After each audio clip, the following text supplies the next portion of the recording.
Continúan evaluaciones a Código Penal y escogencia de nueva Cámara de Cuentas. Otorgan una semana más presentar informe de Código Penal y elección miembros Cámara de Cuentas. Senado ratifica a César Prieto en Superintendencia de Electricidad. ¿Qué tal, amables televidentes? Bienvenidos a esta edición del Senado a la Vista. Esmirna Burgos tiene el placer de acompañarles. De inmediato, estas son nuestras informaciones. Quédese con nosotros.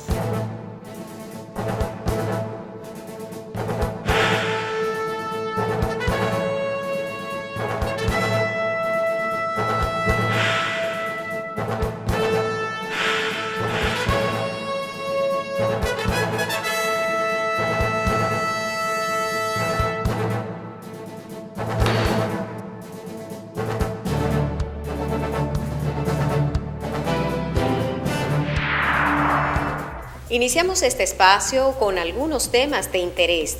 Tenemos que el Código Penal, la elección de los miembros de la Cámara de Cuentas y varios convenios fueron temas de trabajo en nuestras comisiones.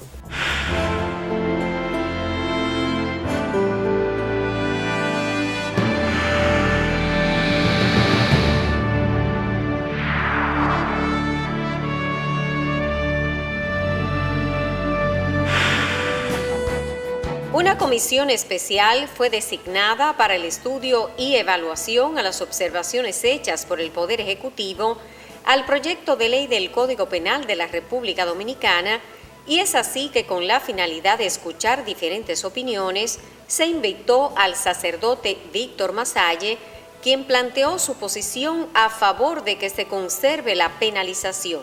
Simplemente viene aquí a hablar del artículo 37 de la Constitución, el cual simplemente toma dos puntos que son taxativos, que son uno que es el derecho a la vida inviolable y el otro que es el de la pena de muerte, que no se aplicará bajo ninguna circunstancia. O sea, ese es el artículo 37 de la Constitución, y que veo que marca mucho el ritmo de la Constitución. Los demás derechos, normalmente, siempre, entenderé yo que están supeditados al derecho a la vida, que es el fundamental que tenemos. Otra comisión especial fue la designada para el estudio y evaluación de las ternas propuestas por la Cámara de Diputados para integrar la Cámara de Cuentas. En esta oportunidad, dicha comisión se reunió con la delegación de la Iniciativa por la Institucionalidad Democrática, IID, quienes sugirieron algunos métodos y perfiles que contribuyan a una sana y justa escogencia, según lo expuesto por el senador Tommy Galán, presidente de esta comisión. Los convenios de suscripción del país con diferentes naciones y regiones fortalecen nuestras buenas relaciones. En ese orden, la Comisión de Hacienda analizó el convenio de acciones de capital ordinario firmado entre la República Dominicana y la Corporación Andina de Fomento por un monto de 3.521 acciones de la Serie C. Mientras que otro convenio fue suscrito entre la República Dominicana y el Banco Centroamericano de Integración Económica por un monto de 19.740 acciones de capital por un valor de 197.740 millones de dólares. En este sentido, se expresaron el senador Tommy Galán, presidente de esta comisión, y el licenciado Donald Guerrero, ministro de Hacienda. Ya ustedes conocen más o menos el procedimiento.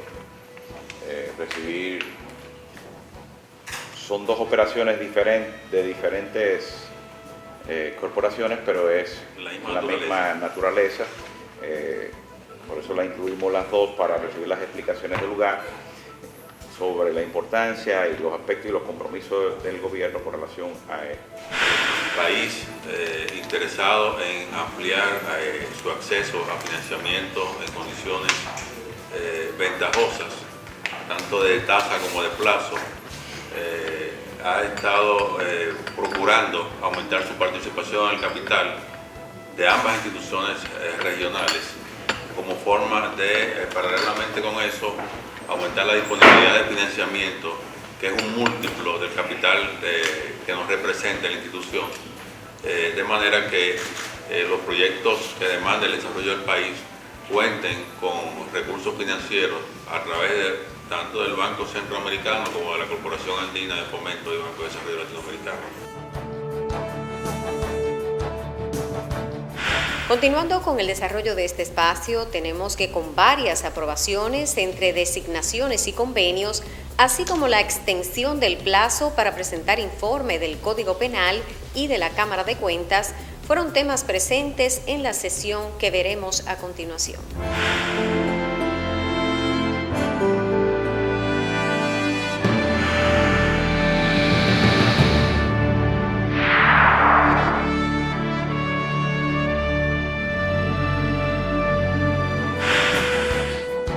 Después que el Poder Ejecutivo emitiera un decreto prolongando por 30 días más la actual legislatura, el Senado sesionó el pasado miércoles 25, donde la comisión especial designada para conocer de las observaciones al Código Penal postergó por una semana más el informe que rendirá dicha comisión, que preside el senador Rafael Calderón, quien explicó las razones.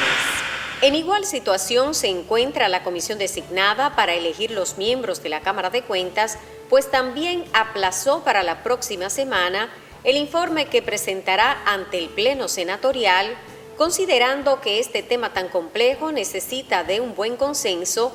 Así lo expresó su presidente, el senador Tommy Galán. Mientras que en los turnos de ponencias, el senador Charlie Mariotti felicitó a los invitados internacionales y al presidente Danilo Medina por su participación en la quinta cumbre del CELAC, donde la República Dominicana entregó la presidencia pro tempore, que de ahora en adelante corresponderá a la República de El Salvador. Felicitar de manera efusiva la participación del honorable señor presidente de la República en el encuentro de la Comunidad de Estados Latinoamericanos y del Caribe, CELAC. Creo que el compañero presidente de la República, Danilo Medina, dio una demostración fehaciente de lo importante que es la Unión Latinoamericana. Desde siempre ha sido importante, pero ahora más que nunca.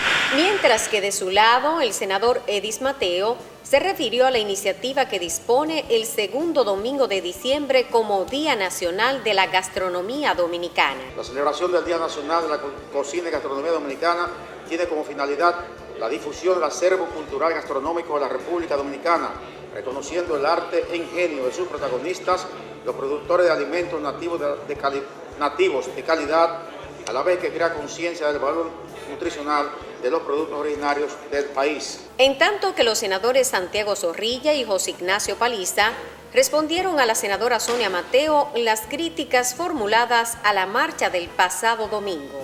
¿Por qué esta sociedad civil que se unió a esa marcha no hicieron una marcha de esa naturaleza cuando gobernaron los otros gobiernos antes de llegar el Partido de la Liberación Dominicana, que ha reconstruido la República Dominicana en el sentido amplio de la palabra? ¿Por qué no hicieron una marcha de esa naturaleza? Y creo que es un derecho que le asiste a cada dominicano o en cualquier país que usted viva y se sienta que las cosas no están marchando de la manera más correcta, tiene derecho a reclamar, y es la forma de hacerlo de una forma pacífica. La marcha del pasado domingo no era una marcha de colores, sino una que inclusive yo como joven me sentí verdaderamente esperanzado, porque esta sociedad debe producirse un antes y un después. Debe ser este el momento en el que se rompa o quiebre el equilibrio en la forma de tratar con el Estado dominicano. Y en las aprobaciones, el Senado ratificó el nombramiento del señor César Prieto como superintendente de electricidad. Además, fue sancionado en única lectura el aumento de capital por 19.700 millones de acciones en el Banco Centroamericano de Integración Económica, BCIE. La pieza busca establecer confianza en los mercados de la región y mejoría al acceso del país a diferentes recursos, a las que tiene acceso las naciones que son socias de la entidad crediticia. De igual modo, se aprobó el convenio de suscripción de acciones de capital ordinario con la Corporación Andina de Fomento, donde la República Dominicana conviene 3.521 acciones correspondientes al capital ordinario. Así también se votó de manera favorable al proyecto de ley de la gastronomía dominicana, en cuyo contenido establece el segundo domingo de diciembre de cada año como Día Nacional de la Gastronomía.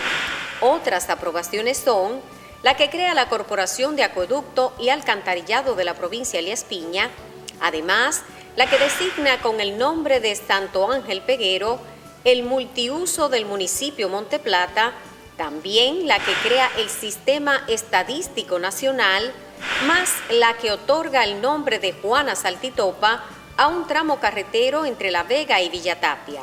Y con motivo de haberse conmemorado el pasado jueves 26 un aniversario más del prócer Juan Pablo Duarte, se designó una comisión de senadores para depositar una ofrenda floral en el altar de la patria.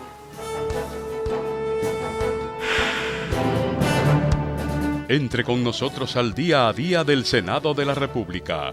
Conozca cómo nacen las leyes, qué hacen nuestros senadores y sea parte de la productividad, apertura y la transparencia que hoy se exhibe en la Cámara Alta.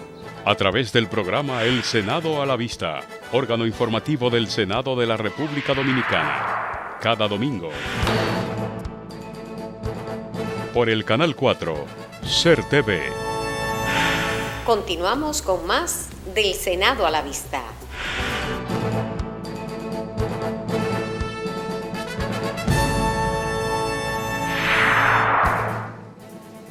Senador Elías Piña clama por más aprovechamiento del agua potable.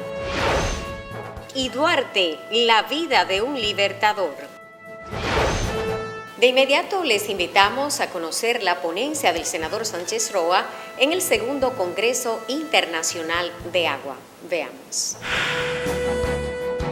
El agua, un preciado e imprescindible mineral para la existencia de la vida, hoy es motivo de preocupación social. Así lo dejó saber en el Congreso Internacional organizado por el Consejo Directivo para la Reforma y Modernización del Sector Agua Potable y Saneamiento, CODIRE y MAPS, que dirige el ingeniero Horacio Mazara. En este consejo, al igual, se dieron cita a instituciones y personalidades que trabajan en el tema del agua. El senador Adriano Sánchez Roa, autor del proyecto de ley de agua, planteó la necesidad de un mayor aprovechamiento del vital líquido. Así también se refirió a garantizar la calidad del agua. Para mí, una legislación tiene que tomar en cuenta, entre otros aspectos que no estarán aquí, lo primero es la limitada capacidad de almacenamiento que tiene el país de agua. Y no cabe duda de que hemos visto lo que pasó en el Cibao, y yo le pregunto a la gente dónde está esa agua que hizo tanto daño, y sabemos que ya no la tenemos.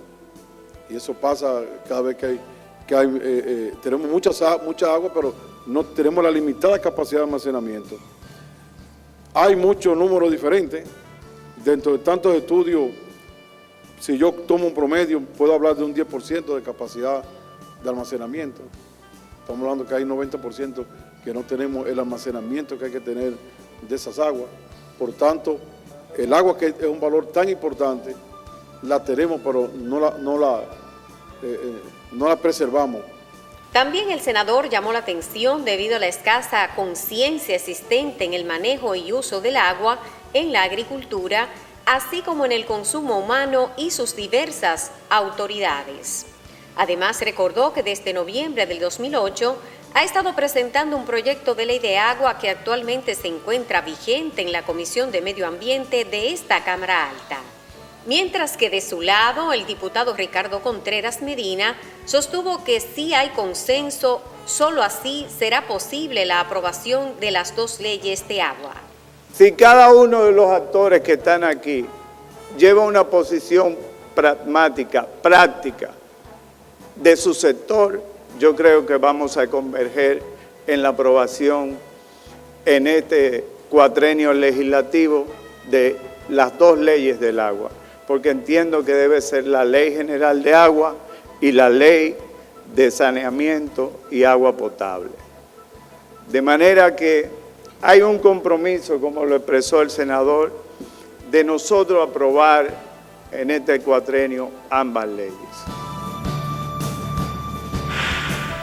En el 204 aniversario de Juan Pablo Duarte, acompáñanos a descubrir parte de su vida.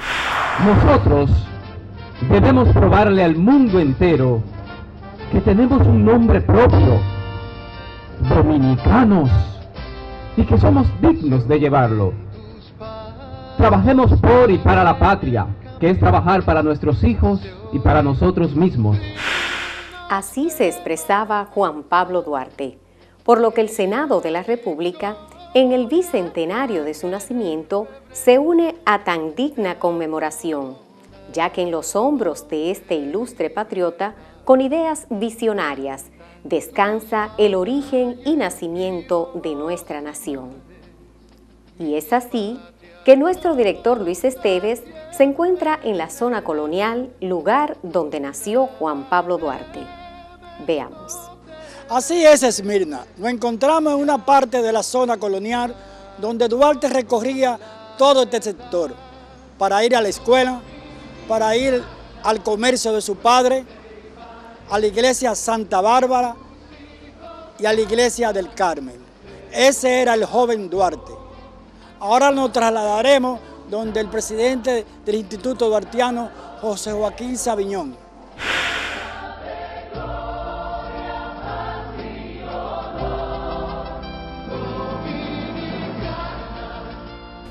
Con motivo de la celebración del bicentenario del prócer Juan Pablo Duarte, que se inicia en este mes, nos encontramos con el profesor José Joaquín Pérez Sabiñón, presidente del Instituto Duartiano, donde intercambiaremos algunas impresiones sobre la figura de este gran prócer.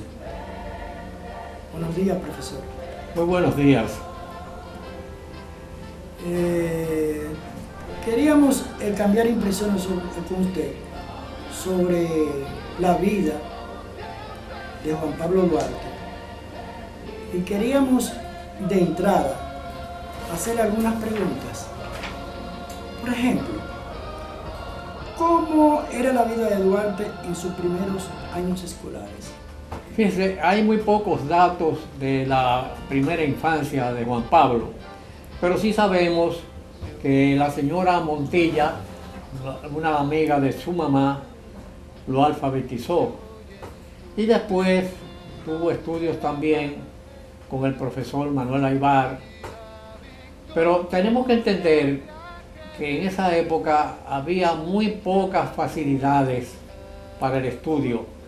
Recordemos que estaba cerrada la universidad por las tropas invasoras haitianas y que la mayor parte de los maestros había emigrado con la mayor parte de la población dominicana hacia Venezuela, hacia Cuba y hacia Puerto Rico. Pero Duarte tuvo una infancia como todos los niños normales y tuvo esos estudios, primero que nada, con la señora Montilla, con el señor Aybar y también con el profesor Moscoso más adelante. Y más adelante del tiempo también, cuando vino aquí el padre Gaspar Hernández. En ese sentido, ¿ellos fueron los que lo alfabetizaron a él?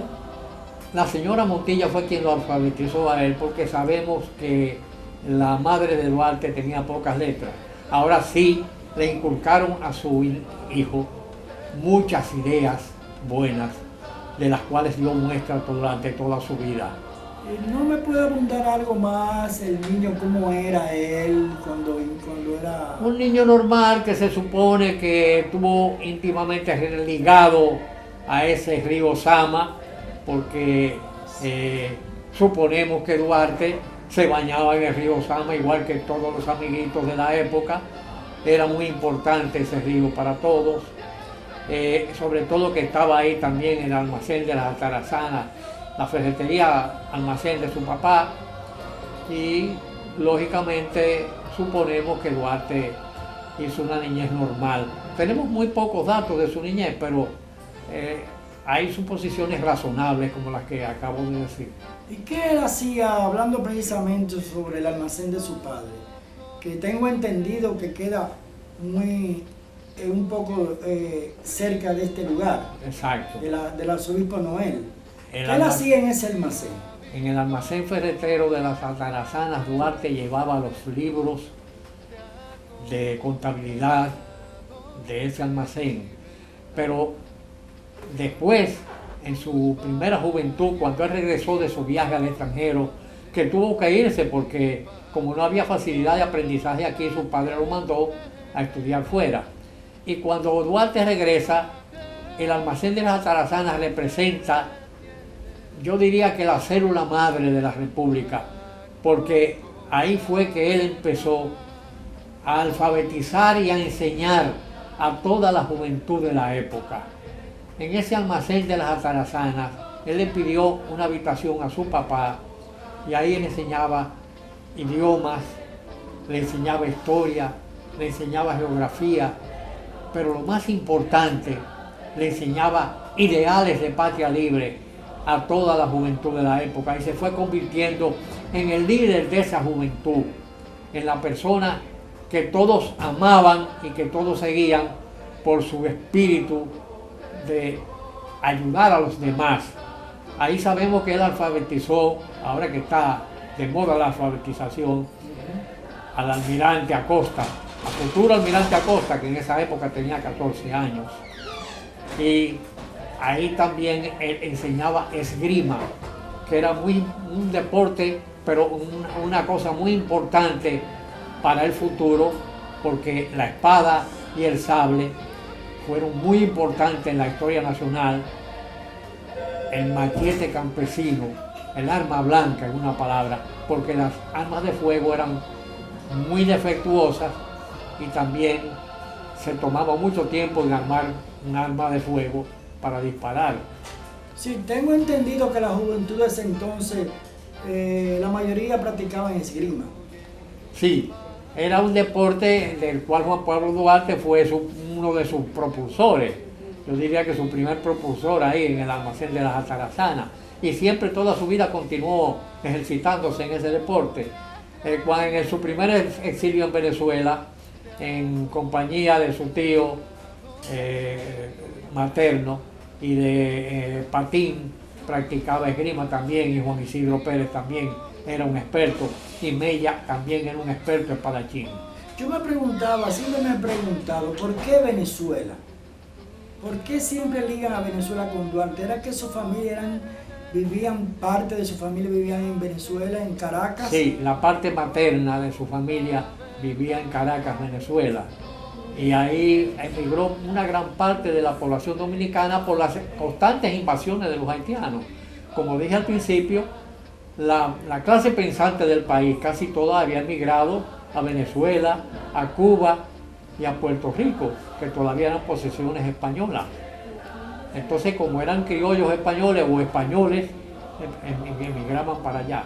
También tengo entendido que parte de los enseres que hay en la casa natal de Juan Pablo Duarte provenían de Caracas, Venezuela, de las propiedades de los Duartes. ¿Es cierto? Precisamente, las únicas cosas que hemos recuperado, los únicos muebles que hemos recuperado que se exhiben en el Museo de Duarte, son conseguidas de la familia de Vicente Celestino Duarte, que fue el único que dejó descendencia de los Duarte. Pero eso es un dato muy importante. Seguro. Muy importante. Con ellos conseguimos en Caracas, Venezuela, esos muebles que exhibimos aquí y algunas otras cosas, como las medias de la mamá de Duarte y varias cosas más en el museo. La familia de Vicente Celestino Duarte, que fue, por cierto, héroe 2 veces en la independencia y en la restauración, fue de la gente de la columna del 27 de febrero y después peleó bajo las órdenes del general Luperón en la restauración de la independencia. Pero parece que eso venía de casta o de la sangre, porque también su hermano se destacó. Pero el padre no, el padre lo que era comerciante. Entonces, ¿de dónde venía esa vena revolucionaria que tenía Juan Pablo Duarte, sus Bueno, ideales. Bueno, eso se ve que ellos se ocuparon de darle ideales a su hijo, porque cuando el capitán del barco, cuando él va de viaje para Europa, el capitán del barco que está conversando con el señor que fue de tutor, con don Pablo Pujol, un amigo del Papa, lo ofende, diciéndole que si no le da vergüenza viajar con un pasaporte haitiano. Él responde: yo soy dominicano. Tenía claro concepto de su identidad. O sea, se habían ocupado en su casa de darle formación adecuada. Su espíritu y valentía, más la fuerza de su juventud, influyen en Duarte, quien sacrificó todo con el fin de alcanzar la anhelada libertad que viera en otras naciones. Es cierto también de que cuando la guerra de la restauración, las armas que le enviaban a Duarte, tengo entendido también que llegaban de Estados Unidos, él decía que esas armas le iban a cubrir con el crédito que tenía su padre en el país. Bueno, a lo que usted se refiere es en la independencia, no en la restauración. Cuando Sánchez le escribe una carta pidiéndole que le mande armas porque se va a efectuar el golpe de la independencia, así sea a costa de una estrella, Duarte le responde con la carta llamada del sacrificio, donde le pide a la familia que venda la casa para comprar armas y traer armas para poder libertar el país. Duarte le dijo en esa carta también que luego, con el crédito de su padre, él trabajaría para reponer a la familia los bienes que pudieran perderse en la venta de la casa. Y hay un dato que lo desconocen muchas personas. La edad de Duarte cuando la independencia, muy joven por cierto. ¿Qué edad tenía él? Que era muy extraño que una persona tan joven tenga esos ideales. Desde joven él se dedicó a la causa de la libertad. Cuando el capitán del buque, que hemos referido, lo ofende, él baja a su camarote y se promete a sí mismo que dedicaría su vida a libertar la patria. Y cuando regresa de Europa, ya a los 20 años en el almacén de las Atarazanas empieza a concienciar a la juventud de la época. Y en el 38 ya Duarte forma la Sociedad Secreta de la Trinitaria teniendo él 25 años. Cuando ocurre el 27 de febrero de 1844, Duarte es el padre de la patria a los 31 años. ¿A los 31 años? A los 31 wow. años. Joven. Jóvenes todos. Jóvenes todos. Él era el líder de la juventud de la época. Fue con los jóvenes que Duarte trabajó. En la juventud fue que, bueno, Rosa Duarte cuenta que le decían la revolución de los muchachos por la juventud de todos ellos. Y bien amigos, así llegamos al final de nuestra edición de hoy del Senado a la Vista. Como siempre agradecemos que nos acompañen desde sus hogares cada domingo. Les esperamos en una próxima entrega. Esmirna Burgos estuvo con ustedes. Hasta entonces.